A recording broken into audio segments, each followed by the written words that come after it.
This season I've been behind the wheel of lots of vehicles, from go-karts to 4x4s, even a truck. But today I'm kicking it up a notch.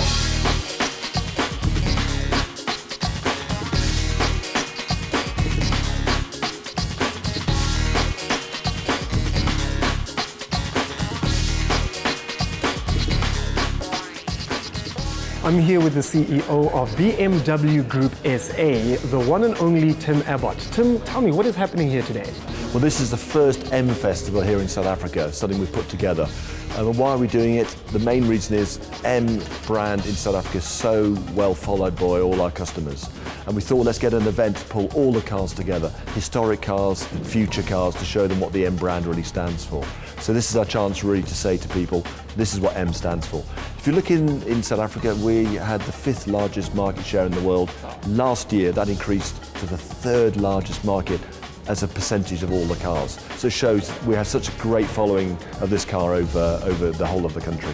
Absolutely. Now, I myself am from a BMW family. My father started with the 3 Series, the Gusheshe, and it grew into this very 2005 M5 there. That was our first M5 in the family. So I really love BMW, but the M, I've never known what M stands for. So for everybody out there who is watching, including me, who doesn't know what the M stands for, what is it? Well, I mean, M for us stands for motorsport, of course, because that's our heritage of BMW. But I think M, you have to give it your own interpretation. I mean, M for me is magic. You know, when I get behind the wheel of an M car, it is pure magic and pure driving pleasure. So to me, it's magic. To other people, it means something else, I'm sure. But that's what it means for me. And M just stands for itself. It doesn't need to say anything else. M is the word. What does the M badge mean to you in one word? Sideways. Love. Fast. Monster. Monster. All the M's that have been around and that you've driven, which one has been your favorite? Well, I've been very lucky. I mean, when I first joined BMW, I did my high-performance driving course in an M6. Well, I'm very proud because I broke a shock absorber going around the circuit. But I'm a very bad driver, I assure you, but it was great fun. My favorite, I had Roberto Ravaglia M3. So I had the big tail on the back, left-hand drive in red. I can still remember it to this day. The most beautiful car I've ever driven. And I've got to say, I've probably got a few speeding tickets with it as well. If I go in heritage, M1 is the car. And we have one here in South Africa in our historic fleet. And it brings back so many memories. The first racing series that BMW did. And I think really put the credentials for BMW on the map, saying, actually, this is a racing brand, not just a car brand. Well, I wish you all the success. And let's check out all the cars.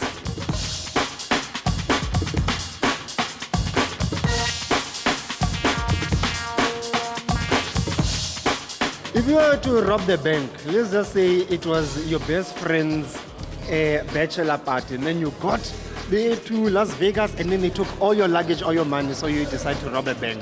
Which car would be the getaway car drive of your choice? M5. M5. Is that because it's been launched today? Also because my name is Matthew, so M. Done. I would definitely go for the M4 CS, and the reason being is because it can clock 0 to 200 in like 14 seconds. The M4 DTM, because that is the fastest M4 you can get currently. See, unlike my younger brother, I'd go for the normal competition pack because it's got a softer suspension setup. If anyone knows, the DTM is a little bit twitchy. You're not going to get away from people if you're sliding all over the place. I'll go for a normal competition pack.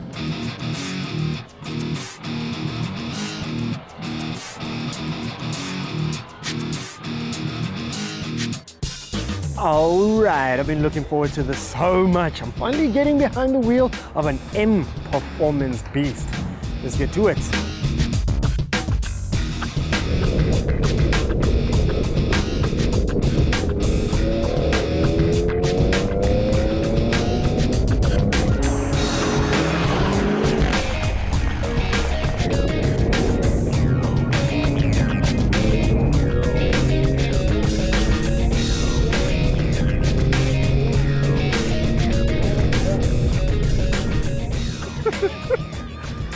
Let me tell you, that's definitely something you can't do down William Nicol.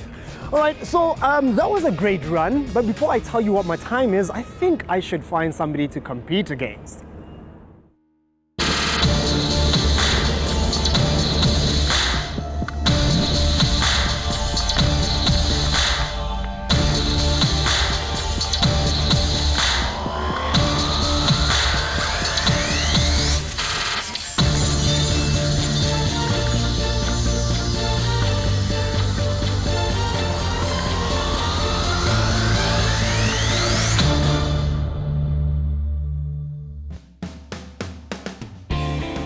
right, so I took off on the track like a rocket, my man. Did you see me? Like a baloney. Like a rocket. So you're flying down the track?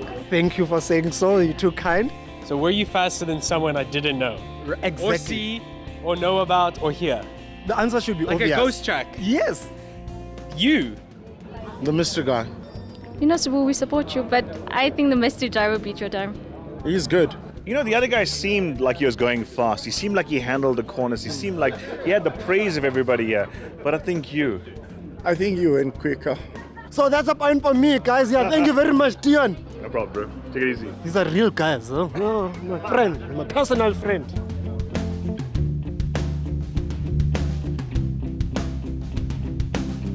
All right, it's time to find out who my mystery competitor is. But before I do, I have the scores over here. So me, I came in at a whopping, at a blitzvernach, at a really, really fast 2 minutes and 32 seconds.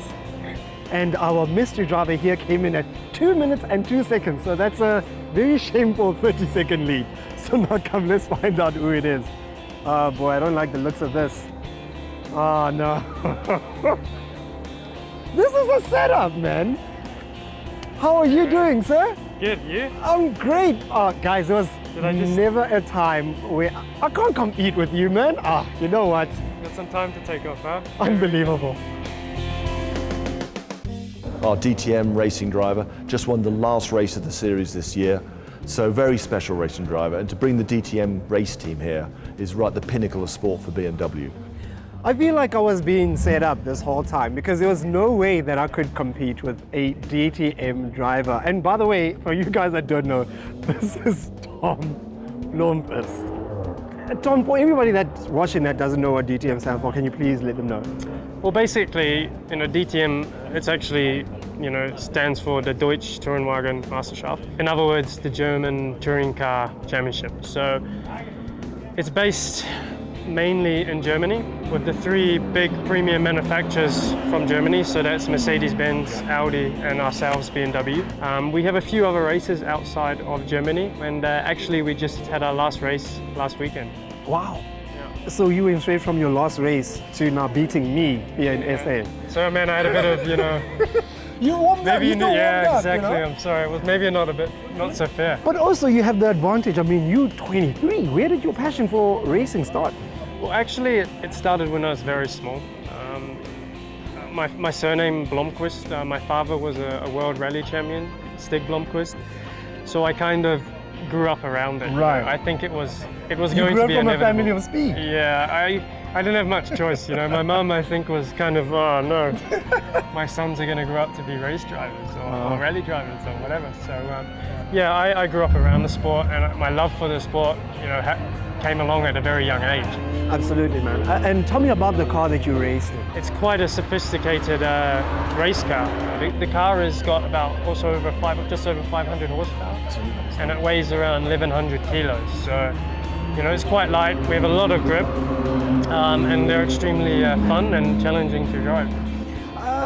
It's funny that you describe it as fun to drive, because when I was on the track, I was sliding a little bit there. Yeah, well, that's good, man. But My heart was right by my sleeves. How do you handle it? Yeah, well, that's my job. You're good at talking in front of these cameras, and I'm good at driving a race car. So, yeah, it's something that I've done for a very long time, and I'm used to. Well, my skills are being able to take a car to the limit. As fast as the car can go. Well, look, I'll be honest with you, I need a couple of tips. So even though I lost this race, I feel like I won in a way, because firstly I got to drive that beautiful monster and I got to meet you. So Tom, let's go and have a talk about how I can make my track time. Yeah, definitely.